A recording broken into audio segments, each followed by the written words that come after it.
je pense à toi, oh maman, oh ma mère, toi qui me portas sur le dos, toi qui m'allaitas, toi qui gouverne à mes premiers pas, toi qui es la première, m'ouvrir les yeux au prodige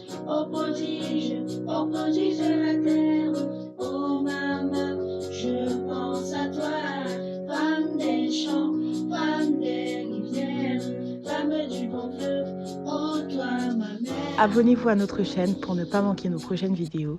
Likez et partagez aussi pour faire profiter les autres. Bonjour et bienvenue dans notre boudoir.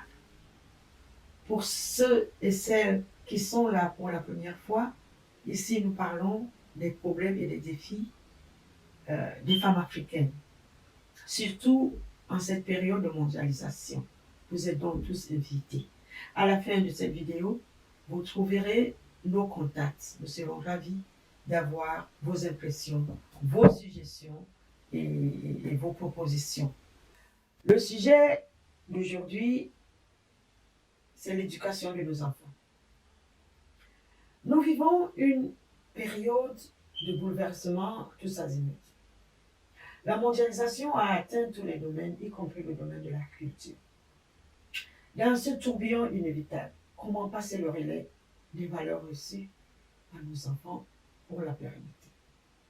Éduquer nos enfants est l'une de nos premières responsabilités familiales.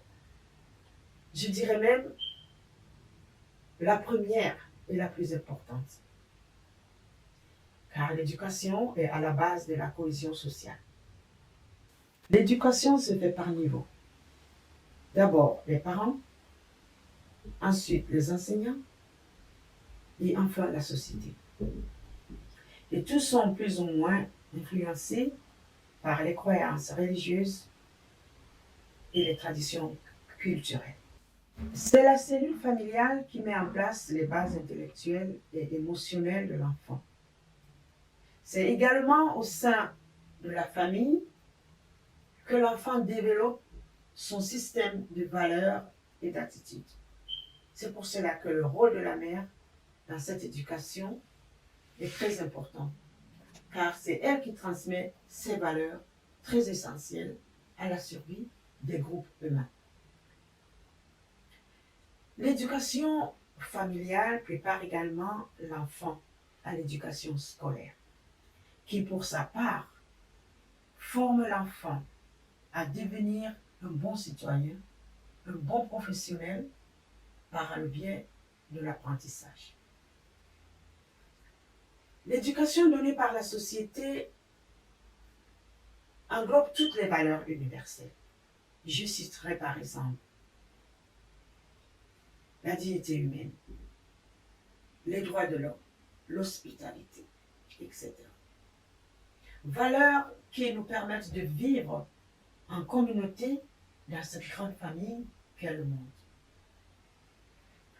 Le but en fait de l'éducation est d'orienter l'individu vers une vie communautaire bien définie, basée sur des valeurs jugées humaines qui permettront à cette personne de s'intégrer et vivre librement au sein de la cellule familiale et dans la communauté universelle.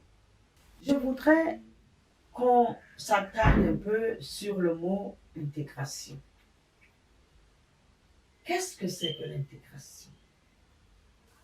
L'intégration, c'est le processus qui permet à un individu ou un groupe de personnes de se rapprocher d'un groupe beaucoup plus vaste pour former un tout dans le respect des différences et des particularités individuelles. Donc, mon intégration dans un groupe ne devrait pas affecter la cohésion sociale du groupe, tout comme elle ne doit pas ôter mon identité personnelle. Nous constatons de nos jours que l'éducation tend à venir d'une seule source, la société universelle. Ceci s'accentue avec la globalisation qui traîne l'idée de l'universalisation des mœurs. Nous n'avons pas besoin de voyager, de quitter notre lieu de résidence. Tout nous est servi sur place, via Internet, la télévision ou les câbles. L'Afrique, qui peine encore à évacuer les séquelles laissées par des siècles d'esclavage et de colonisation, est touchée de plein fouet par cette globalisation. On a tendance maintenant à confondre intégration et assimilation.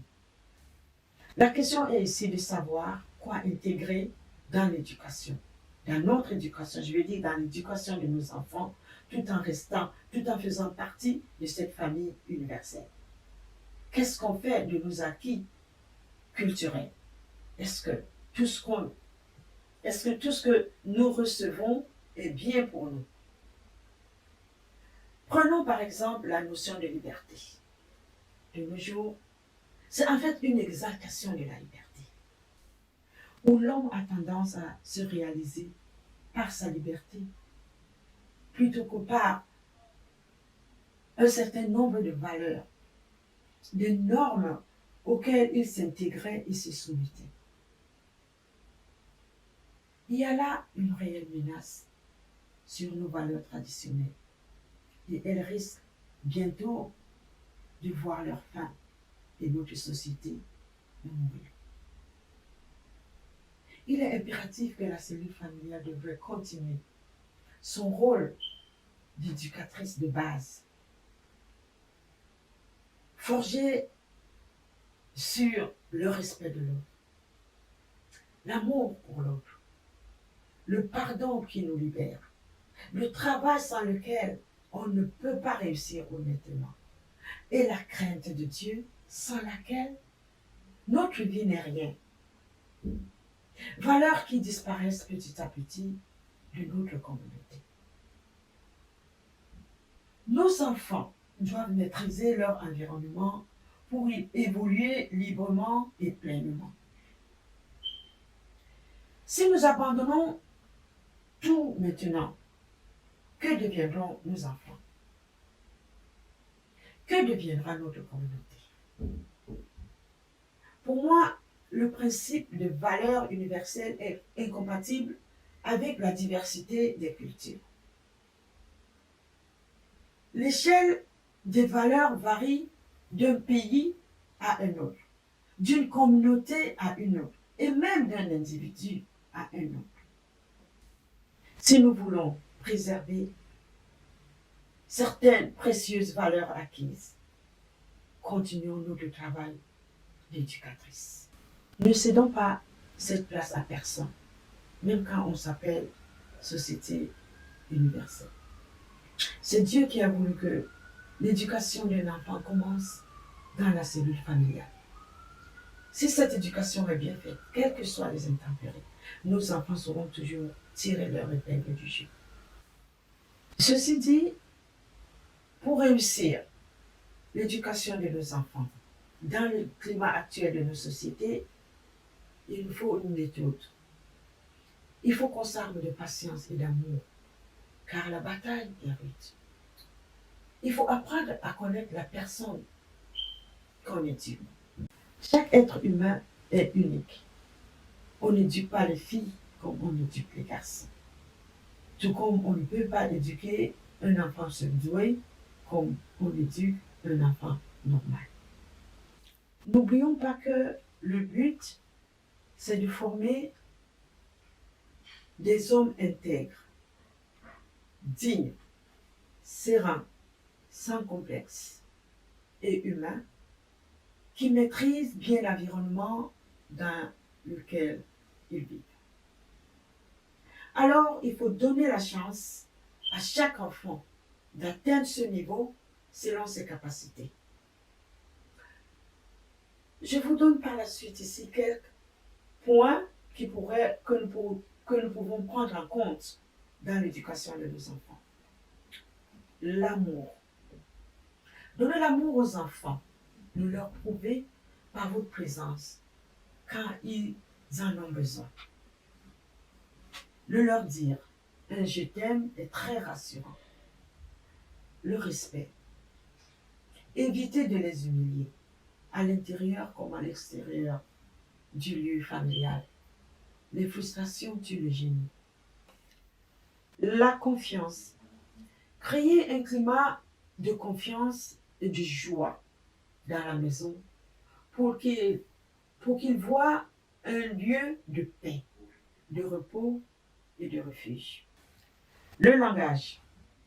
Évitez de maudire vos enfants. La parole a un pouvoir. Ne les condamnons pas par des malédictions.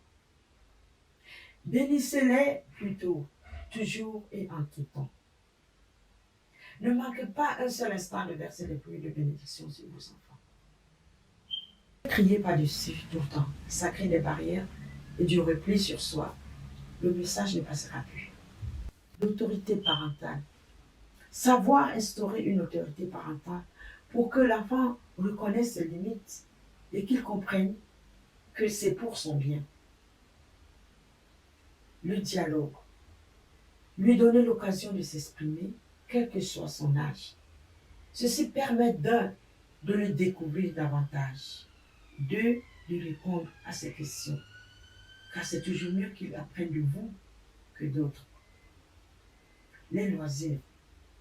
Organisez et multipliez des sorties en famille quand vous le pouvez. Ceci pour solidifier les liens. Manger en famille, c'est l'occasion de discuter. Toute discussion tend à la formation et à l'ouverture de l'esprit. S'il y a les deux parents dans la famille, c'est mieux d'avoir une politique éducative conjointe. Le modèle. Les parents doivent être le premier modèle des enfants. Donc, vivons avec joie ce que nous inculquons à nos enfants. La priorité. Malgré nos nombreuses occupations, je sais qu'on en a de nos jours, nos débordements quotidiens, mettre toujours en tête que l'éducation de nos enfants est la priorité. L'échec de nos enfants peut nous hanter toute notre vie, alors que la réussite de nos enfants nous donne l'idée d'avoir une vie remplie.